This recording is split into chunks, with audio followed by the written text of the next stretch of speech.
అతనిపై పెట్టిన కేసులో జగన్మోహన్ రెడ్డి తొలగించాలి, వాంగ్మూలం ఇవ్వాలి. అతని మీద కేసు పెట్టిన కేసులో జగన్మోహన్ రెడ్డి లేకపోతే కోర్టును జగన్మోహన్ అరెస్ట్ చేసి కోర్టుకు తీసుకురావాలి.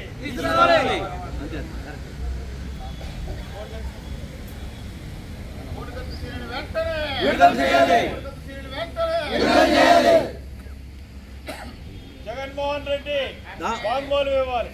జగన్మోహన్ రెడ్డి జగన్మోహన్ రెడ్డి జగన్మోహన్ రెడ్డి